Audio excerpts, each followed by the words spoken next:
Hello students, last videos में हमने दो कोलिगेटिव प्रॉपर्टीज़ पढ़ ली थी जिनके नाम है relative lowering of vapour pressure और एलिवेशन इन बॉइलिंग पॉइंट। इन सब चीज़ों के अंदर हमने एक छोटी सी चीज़ हम भूल गए थे, हमने कोलिगेटिव प्रॉपर्टीज़ की डेफिनेशन नहीं पढ़ी थी, है ना। तो कोलिगेटिव प्रॉपर्टीज़ की डेफिनेशन भी क्या पता एक दो नंबर में कोई पूछ सकता है आपसे, तो उसको डिफ़ाइन कैसे करना है कोलिगेटिव प्रॉपर्टीज़ को, वो पहले हम सीखेंगे। उसके बाद हमारा जो टॉपिक है आज का डिप्रेशन इन फ्रीजिंग पॉइंट, वो शुरू करेंगे हम, ठीक है। तो अभी कोलिगेटिव प्रॉपर्टी हम शुरू करेंगे। तो हमें पता है जो वेपर प्रेशर होता है सॉल्यूशन का, वो डिक्रीज़ हो जाता है, वो कम हो जाता है अगर हम सॉल्वेंट के अंदर नॉन वोलेटाइल सोल्यूट ऐड कर देते हैं। इसका मतलब क्या है, एक तो हमारा प्योर सॉल्वेंट है, प्योर सॉल्वेंट के अंदर ये सारे के सारे वोलेटाइल पार्टिकल्स हैं। वोलेटाइल का मतलब क्या है, ये सारे के सारे वेपर्स बना सकते हैं। सारे के सारे वेपर्स बनाएंगे तो ये इस लिक्विड के सरफेस के ऊपर उतना ही वेपर प्रेशर लगाएंगे, है ना। तो जो वेपर प्रेशर ये मान लेते हैं हम प्योर सॉल्वेंट का है। लेकिन अगर मैंने क्या किया यहाँ पे मेरे पास ये प्योर सॉल्वेंट तो था ही था, ठीक है। इसके अंदर मैंने क्या किया, नॉन वोलेटाइल सोल्यूट ऐड कर दिया। नॉन वोलेटाइल सोल्यूट का मतलब क्या है, अब उसके वेपर आसानी से नहीं बनते हैं उस सोल्यूट के। तो क्या होगा, इसके सरफेस पे आधे तो जो हमारे प्योर सॉल्वेंट था उसके मॉलिक्यूल्स रहेंगे और आधे मॉलिक्यूल्स किसके रह जाएंगे, यहाँ पे जो नॉन वोलेटाइल सोल्यूट हमने ऐड किया है उसके यहाँ पे मॉलिक्यूल्स आ जाएंगे, ठीक है। तो अब देखो, जो सॉल्वेंट था प्योर सॉल्वेंट, अगर उसके मॉलिक्यूल्स हैं, उसके पार्टिकल्स हैं, तो वो तो वेपर प्रेशर बना लेंगे। लेकिन क्योंकि ये नॉन वोलेटाइल है, इसके वेपर्स आसानी से नहीं बनते हैं, इसीलिए जो वेपर प्रेशर है ना, वो प्योर सॉल्वेंट का हमेशा ज़्यादा होता है एज़ कम्पेयर टू सॉल्यूशन, है ना। तो यहाँ से हमने ये चीज़ पढ़ी है पिछली सारी वीडियोज़ के अंदर। इस चैप्टर के अंदर हम यही पढ़ते आए हैं कि वेपर प्रेशर सॉल्यूशन का डिक्रीज़ हो जाता है। ये वेपर प्रेशर किसका है, सॉल्यूशन का है, और ये वेपर प्रेशर किसका है, प्योर सॉल्वेंट का है, ठीक है। वेपर प्रेशर सॉल्यूशन का डिक्रीज़ हो जाता है जब हम उसके अंदर नॉन वोलेटाइल सोल्यूट ऐड कर देते हैं, ओके। तो अब बहुत सारी प्रॉपर्टीज़ हैं सॉल्यूशंस की, जो ये हमारा वेपर प्रेशर डिक्रीज़ हुआ ना, ये वेपर प्रेशर डिक्रीज़ हो गया, तो बहुत सारी ऐसी प्रॉपर्टीज़ हैं जो कनेक्टेड है इस चीज़ से, और वो प्रॉपर्टीज़ हम यहाँ पे पढ़ रहे हैं। कौन कौन सी प्रॉपर्टीज़ हैं, जैसे कि relative lowering of vapour pressure हो गया सॉल्वेंट का, डिप्रेशन ऑफ फ्रीजिंग पॉइंट हो गया of the solvent, elevation of boiling point of the solvent हो गया, ऑस्मोटिक प्रेशर हो गया सॉल्यूशन का। तो ये सारी प्रॉपर्टीज़ जो हैं इनको हम कोलिगेटिव प्रॉपर्टीज़ बोलते हैं। तो कोलिगेटिव प्रॉपर्टीज़ कौन सी होती हैं, अब ये जो सारी प्रॉपर्टीज़ हैं ना, ये सिर्फ और सिर्फ जो हमारा नंबर ऑफ सोल्यूट कि हमने उसके अंदर सोल्यूट कितना ऐड किया है, सिर्फ और सिर्फ इस चीज़ पे डिपेंड करेंगी। ये जो प्रॉपर्टीज़ मैंने बताई हैं, जिनके अभी हम डिटेल में पढ़ने भी वाले हैं नाम, तो ये सिर्फ और सिर्फ नंबर ऑफ़ सोल्यूट पार्टिकल्स पे डिपेंड करती है, ये उनके नेचर पे डिपेंड नहीं करती है, ठीक है। तो ऐसी प्रॉपर्टीज़ को हम कोलिगेटिव प्रॉपर्टीज़ बोलते हैं। तो कोलिगेटिव प्रॉपर्टीज़ किसी भी होमोजेनस सॉल्यूशन के लिए, होमोजेनस सॉल्यूशन का मतलब क्या है, उसकी कॉन्सेंट्रेशन मतलब यूनिफॉर्म होना चाहिए वो हर जगह से। जैसे कि अगर हम वाटर के अंदर शुगर मिक्स कर देते हैं तो वो होमोजेनस सॉल्यूशन हो जाता है, ठीक है। तो किसी भी होमोजेनस सॉल्यूशन के लिए उसकी कोलिगेटिव प्रॉपर्टी जो होती है वो उसकी वो प्रॉपर्टी होती है जो सिर्फ और सिर्फ क्वांटिटी ऑफ सोल्यूट पे डिपेंड करे, नंबर ऑफ सोल्यूट पार्टिकल्स पे डिपेंड करे, ना कि सोल्यूट पार्टिकल का नेचर कैसा है उसके ऊपर डिपेंड करे, ठीक है। हालांकि ये हो सकता है कि ये सॉल्वेंट के नेचर, जो सॉल्वेंट का नेचर है वो क्या पता कोलिगेटिव प्रॉपर्टी को अफेक्ट कर दे, ठीक है। तो इसके लिए हम डेफिनेशन क्या लिख सकते हैं, प्रॉपर्टीज़, या फिर दोज प्रॉपर्टीज़ भी लिख सकते हो, which depend upon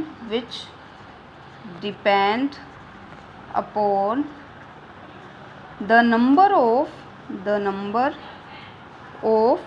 solute particles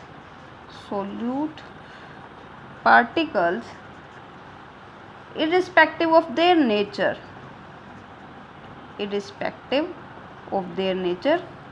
आप यहाँ पे ये भी लिख सकते हो, अगर आपको रिस्पेक्टिव वाली लाइन नहीं लिखनी है आप लिख सकते हो यहाँ पे नोट ऑन देयर नेचर, ठीक है। इरिस्पेक्टिव ऑफ देयर नेचर, ठीक है, तो उनको हम बोलते हैं उनकी कोलिगेटिव प्रॉपर्टीज़, ठीक है। तो ये क्या है, कोलिगेटिव प्रॉपर्टीज़ की डेफिनेशन है, एक दो नंबर में आपसे ये पूछ सकता है। ठीक है। अब जैसे हमने क्या पढ़ा है, ये होती हैं 4 तरीके की होती हैं। एक तो होता है relative lowering of vapour pressure. हमने देखा है relative lowering of vapour pressure जो है वो भी सिर्फ और सिर्फ किसके ऊपर डिपेंड कर रहा था, सोल्यूट की क्वांटिटी के ऊपर डिपेंड कर रहा था। आप फॉर्मूला चेक करना।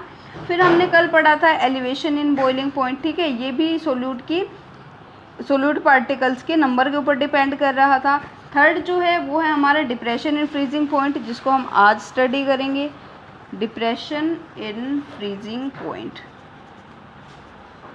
ठीक है, ये हमारा आज का टॉपिक है। और जो सबसे लास्ट प्रॉपर्टी है वो है हमारी ऑस्मोटिक प्रेशर। ऑस्मोटिक प्रेशर हमारी सबसे लास्ट प्रॉपर्टी है, कोलिगेटिव प्रॉपर्टीज़, ठीक है। तो हमने ये दोनों स्टडी कर लिए हैं। अगर आप लोगों को ये नहीं पता है कि ये चीज़ क्या होती है तो आप पिछली वीडियोस को ध्यान से देखिए, आप लोगों को अच्छे से समझ में आ जाएगा। आज हम करेंगे depression in freezing point. Okay, let's start our today's topic, depression in freezing point.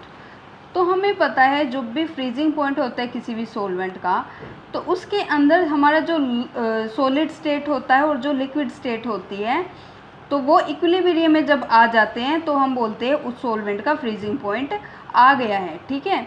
तो ये क्या मतलब हुआ कि सॉलिड का जो सॉलिड स्टेट है वो इक्वल हो जाए लिक्विड स्टेट के, ठीक है। तो ये क्या चीज़ है, ये सिर्फ और सिर्फ तब पॉसिबल हो पाएगा जब लिक्विड स्टेट का वेपर प्रेशर सॉलिड स्टेट के वेपर प्रेशर के इक्वल हो। इसका मतलब क्या है, आप लोगों को एक सॉल्यूशन दे दिया गया, ठीक है।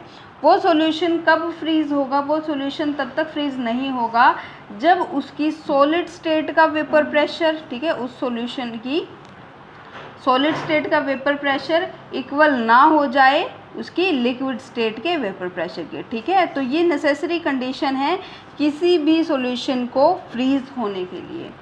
तो इसीलिए जो फ्रीजिंग पॉइंट होता है ना, वो टेम्परेचर होता है जिसके ऊपर सॉलिड और लिक्विड स्टेट किसी भी सब्सटेंस की, उन दोनों का वेपर प्रेशर सेम हो, ठीक है। तो फ्रीजिंग पॉइंट के लिए अगर मुझे डेफिनेशन लिखनी है तो फ्रीजिंग पॉइंट में क्या बोलूँगी, freezing point is the temperature, freezing point is the temperature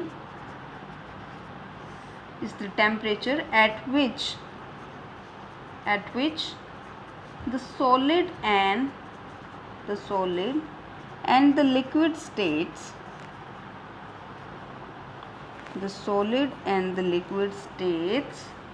of the substance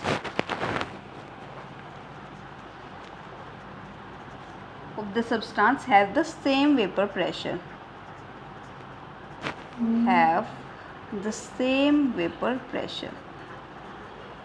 मतलब क्या है कि कोई भी सब्सटेंस तब तक फ्रीज़ नहीं करेगा जब तक उसका सॉलिड स्टेट का वेपर प्रेशर इक्वल ना हो जाए उसके लिक्विड स्टेट के वेपर प्रेशर के, ठीक है। तो ये डेफिनेशन आप लोगों को लर्न होनी चाहिए। हम कोई जूनियर क्लासेस में नहीं है जो हम ये बोल देंगे कि कोई भी सब्सटेंस जब फ्रीज़ होता है तो उसको हम उसका फ्रीजिंग पॉइंट बोलते हैं, नहीं, ये पार्टिकुलर डेफिनेशन आप लोगों को लर्न करनी है फ्रीजिंग पॉइंट के केस में। अब आप लोगों के माइंड में पता नहीं ये बात आ रही होगी या नहीं कि जो सॉलिड होते हैं क्या उसका वेपर प्रेशर कैसे हो सकता है, मतलब सॉलिड के क्या वेपर बनते हैं, हाँ जी, सॉलिड के वेपर बनते हैं और यही हमारी केमिस्ट्री है, ठीक है। तो जो सॉलिड है उसके भी वेपर बनते हैं, लिक्विड उसके भी वेपर बनते हैं, और जो गैस होती है वो तो खुद वेपर की फॉर्म में होती है ना। तो क्या है, सबसे पहले अब हम 2-3 कंडीशंस को कंसीडर करेंगे। सबसे पहली कंडीशन है, ये हमारे पास है प्योर लिक्विड, ठीक है, this is our pure solvent और प्योर लिक्विड जिसको हम बोल सकते हैं। तो हमें पता होना चाहिए जो वेपर प्रेशर होता है ना, लिक्विड का वेपर प्रेशर ज़्यादा होता है वेपर प्रेशर ऑफ सॉलिड के, है ना। सिंपल सी बात है, लिक्विड के अंदर ज़्यादा वेपर बनेंगे तो उसका वेपर प्रेशर ज़्यादा होगा, सॉलिड के अंदर वेपर कम बनेंगे तो उसका वेपर प्रेशर कम होगा। इतनी सी बात समझ में आई। और हमें पता है जैसे जैसे हम टेम्परेचर बढ़ाते हैं, ये तो थी पहली कंडीशन, ठीक है। सेकंड कंडीशन क्या है, जैसे जैसे हम टेम्परेचर को इंक्रीज़ करते हैं वैसे वैसे वेपर प्रेशर भी इंक्रीज़ होता जाता है। क्यों? क्योंकि अगर हम यहाँ पे कुछ भी मतलब टेम्परेचर इसको देंगे, हीट वगैरह देंगे, तो इसके जो मॉलिक्यूल्स हैं वो ज़्यादा से ज़्यादा मॉलिक्यूल काइनेटिक एनर्जी पकड़ेंगे और फिर यहाँ पे वेपर की फॉर्म में आ जाएंगे, और फिर इस लिक्विड के सरफेस के ऊपर क्या लगाएंगे, प्रेशर लगाएंगे, जिसको हम वेपर प्रेशर बोलते हैं। तो ये 2 कंडीशंस आप लोगों को पता होनी चाहिए। तो पहले हमने क्या किया, यहाँ से इसको हटा दो। सबसे पहले हमने क्या किया, यहाँ से प्योर सॉल्वेंट लिया है, ठीक है। फिर हमने क्या किया, उसी सब्सटेंस को सॉलिड फॉर्म में लिया, ठीक है। ये वाला सब्सटेंस है जो लिक्विड फॉर्म में है, ठीक है, ये लिक्विड फॉर्म में है, और ये वही सब्सटेंस है लेकिन ये उसकी सॉलिड फॉर्म है, ठीक है। अब हमने क्या किया, हमने इन दोनों को मिक्स करके एक सॉल्यूशन बना दिया, ठीक है। हमने क्या किया, लिक्विड स्टेट को और जो सॉलिड स्टेट थी उन दोनों को मिक्स करके एक सॉल्यूशन बनाने की कोशिश की, ठीक है। तो सेकंड नंबर पे हमने बना दिया एक सॉल्यूशन। तो जब हमने सॉल्यूशन बना दिया यहाँ पे, ठीक है, अब इस सॉल्यूशन के अंदर हमने क्या डाला है, इसके अंदर हमने सोल्यूट भी डाला हुआ है, इसके अंदर हमने सॉल्वेंट भी डाला हुआ है, ठीक है। तो अब क्या होगा, वेपर प्रेशर जो है वो कम हो जाएगा। हमें पता है हमने क्या किया, इसका वेपर प्रेशर बहुत ज़्यादा, इसका जो वेपर प्रेशर था सॉलिड का बहुत कम था, इसका वेपर प्रेशर बहुत ज़्यादा था। अब हमने इसके अंदर इसको मिक्स कर दिया तो इसका जो वेपर प्रेशर है वो डिक्रीज़ कर जाएगा, ठीक है। और इसी को हमें एक ग्राफ के थ्रू समझना है। तो लास्ट केस में जैसे हमने एलिवेशन इन बॉइलिंग पॉइंट के केस में किया था वैसे ही हम यहाँ पे एक ग्राफ प्लॉट करेंगे, ठीक है। ये ग्राफ है वेपर प्रेशर और टेम्परेचर के बीच में, यही दोनों चीज़ें हमने ली थी, है ना। तो अब हमने क्या बोला है, फ्रीजिंग पॉइंट क्या होता है किसी भी सब्सटेंस का, जब उसके सॉलिड का वेपर प्रेशर इक्वल हो जाए उसके लिक्विड के वेपर प्रेशर के, ठीक है। तो हमें पता है यहाँ से सॉलिड का वेपर प्रेशर होता है जी कम, ठीक है। तो ये लाइन मान लो हमने सॉलिड के लिए ले ली, ठीक है। इसको हम सॉलिड को हम क्या लिख सकते हैं, हम इसको फ्रोज़न सॉल्वेंट भी तो लिख सकते हैं। मतलब क्या है, उसी सॉल्वेंट को हमने फ्रीज़ कर रखा है, सॉलिड बना रखा है। तो यहाँ पे ये जो कर्व है ये किसके लिए है, फ्रोज़न सॉल्वेंट के लिए, ठीक है। सेकंड है, अब हमने क्या किया है, उसी को लिक्विड, जो हमने लिक्विड लिया था उसके लिए कर्व बनानी है, ठीक है। उसके लिए हमें क्या करना है, वेपर प्रेशर सॉलिड का और वेपर प्रेशर उसकी लिक्विड स्टेट का इक्वल करना है। मतलब क्या है, जो वो लिक्विड वाली जो लाइन है, ये मान लो लिक्विड वाली लाइन है, ठीक है। तो ये जो लिक्विड वाली लाइन है, ये जहाँ जिस पॉइंट पे इसको काटेगी वो इसका क्या हो जाएगा, फ्रीजिंग पॉइंट हो जाएगा, ठीक है। ये क्या हो जाएगा, फ्रीजिंग पॉइंट हो जाएगा। अब ये फ्रीजिंग पॉइंट किसका है, प्योर सॉल्वेंट का होगा ये, ठीक है। तो यहाँ पे हम क्या बोल सकते हैं, ये प्योर सॉल्वेंट था, लिक्विड सॉल्वेंट हमने लिया, ठीक है। ये हमने क्या किया, ये वाला सॉलिड हमने यहाँ पे लिया है ना, और जो हमारा प्योर सॉल्वेंट था वो हमने इस कर्व के थ्रू लिया है। अभी हमें क्या पता है कि जहाँ पे इस पॉइंट ने काटा है वो क्या है, उसका फ्रीजिंग पॉइंट है। तो इस पॉइंट को हम मान लेते हैं, ये क्या है हमारा, इस पॉइंट को हम मान लेते हैं TF0 है, ठीक है, TF0। TF0 यहाँ से क्या है, TF0 is the freezing point of pure solvent, ठीक है। ये लिक्विड सॉल्वेंट था ना, प्योर सॉल्वेंट। अभी तो सॉल्यूशन के लिए कर्व हमने ड्रॉ ही नहीं की, हमने या तो सॉलिड स्टेट के लिए की है, या तो मतलब फ्रोजन सॉल्वेंट के लिए की है, या हमने लिक्विड सॉल्वेंट के लिए की है कर्व ड्रॉ, है ना। अभी सॉल्यूशन की तो बाकी है। तो ये वाला पॉइंट हमने जो यहाँ पे TF0 था, it is the freezing point of pure solvent. इतना समझ आया अभी। अब हमें कर्व ड्रॉ करनी है किसके लिए, फ्रीजिंग पॉइंट हमें अभी निकालना है इम्प्योर का। इम्प्योर का मतलब क्या है, हमें सॉल्यूशन का पता करना है।